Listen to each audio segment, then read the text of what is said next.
أعوذ بالله من الشيطان الرجيم. بسم الله الرحمن الرحيم.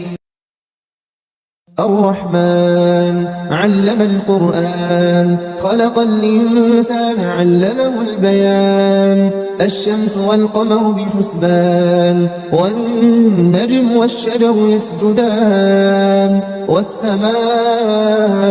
رفعها ووضع الميزان ألا تطغوا في الميزان وأقيموا الوزن بالقسط ولا تخسروا الميزان والأرض وضعها للأنام فيها فاكهة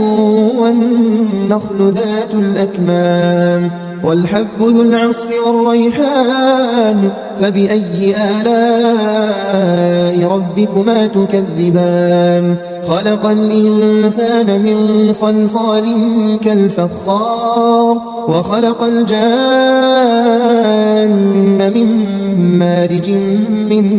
نار فبأي آلاء ربكما تكذبان رب المشرقين ورب المغربين فبأي آلاء ربكما تكذبان مرج البحرين يلتقيان بينهما برزخ لا يبغيان فبأي آلاء ربكما تكذبان يخرج منهما اللؤلؤ والمرجان فبأي آلاء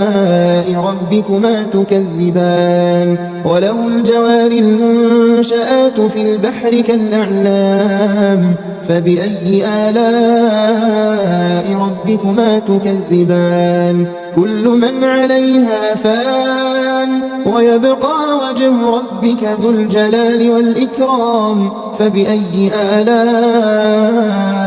ربكما تكذبان يسأله من في السماوات والأرض كل يوم هو في شأن فبأي آلاء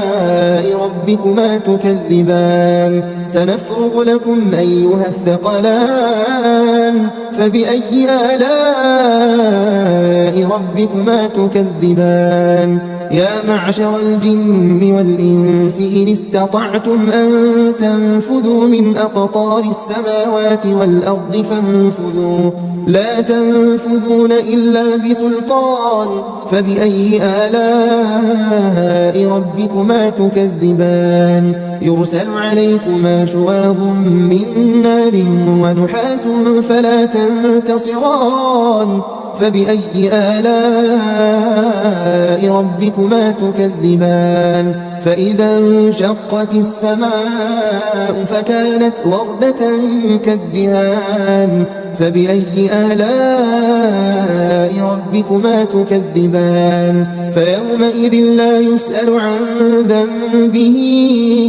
إنس ولا جان فبأي آلاء ربكما تكذبان يعرف المجرمون بسيماهم فيؤخذ بالنواصي والأقدام فبأي آلاء ربكما تكذبان هذه جهنم التي يكذب بها المجرمون يطوفون بينها وبين حميم آن فبأي آلاء ربكما تكذبان ولمن خاف مقام ربه جنتان فبأي آلاء ربكما تكذبان ذواتا أفنان فبأي آلاء ربكما تكذبان فيهما عينان تجريان فبأي آلاء ربكما تكذبان فيهما من كل فاكهة زوجان فبأي آلاء ربكما تكذبان متكئين على فرش بطائنها من استبرق وجنى الجنتين دان فبأي آلاء ربكما تكذبان فيهن قاصرات الطرف لم يطمثهن إنس قبلهم ولا جان فبأي آلاء ربكما تكذبان كأنهن الياقوت والمرجان فبأي آلاء ربكما تكذبان هل جزاء الإحسان إلا الإحسان فبأي آلاء ربكما تكذبان ومن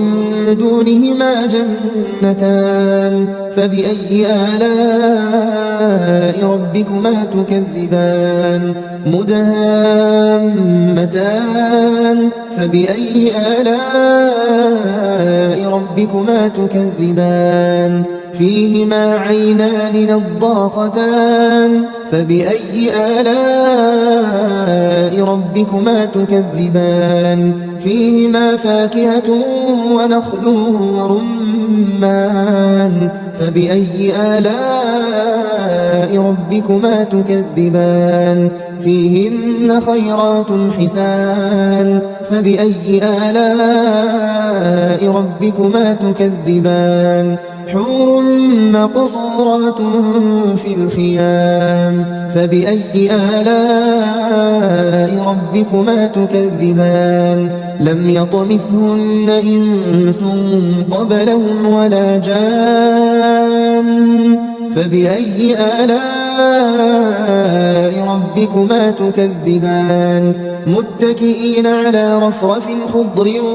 وعبقري حسان فبأي آلاء ربكما تكذبان تبارك اسم ربك ذي الجلال والإكرام